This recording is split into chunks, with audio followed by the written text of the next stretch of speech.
അത് പിന്നെ എന്ത് ചോദ്യം ഇവിടെ രാവിലെ 7 മണിക്ക് വന്ന് ഇത്രയും വരെ ക്യൂ ആയിട്ട് ഇത്ര നിന്ന് ജോലിക്ക് പോലും പോകാതെ ഇരിക്കുന്ന സംഭവം.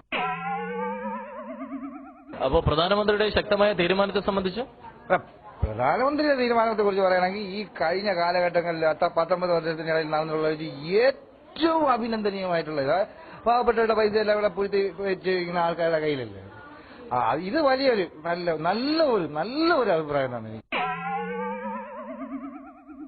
അപ്പൊ പൊതുജനങ്ങളുടെ ബുദ്ധിമുട്ടിനെ സംബന്ധിച്ച് പൊതുജനങ്ങൾ പിന്നെ ബുദ്ധിമുട്ടെന്ന് ഞാൻ പൊതുജനങ്ങൾക്ക് ബുദ്ധിമുട്ടേ ഉള്ളൂ. കാരണം പാവപ്പെട്ട എഴുന്നേറ്റ് പോലും നടക്കാൻ വേണ്ടിയിട്ട് പറ്റാത്ത ഒരു കാര്യം. പക്ഷേ കേന്ദ്ര സർക്കാർ പാവപ്പെട്ട ജനങ്ങളോട് ചെയ്തത് പോലെ അവർ പ്രാപിച്ചാണ് പോണത്. അത്രയ്ക്ക് ബുദ്ധിമുട്ട്. അപ്പൊ പ്രധാനമന്ത്രിയുടെ തീരുമാനം ശക്തമായിട്ടുള്ള നല്ലതാണെന്ന് പറഞ്ഞത് പ്രധാനമന്ത്രിയുടെ തീരുമാനം വളരെ നന്നായിട്ട്. പക്ഷേ കേന്ദ്ര സർക്കാർ പാവങ്ങൾക്ക് ചെയ്തത് ദ്രോഹമായി പോയി എന്നാണ്. അപ്പൊ നിങ്ങൾ ഇതിൽ ആരിൽപ്പെടും?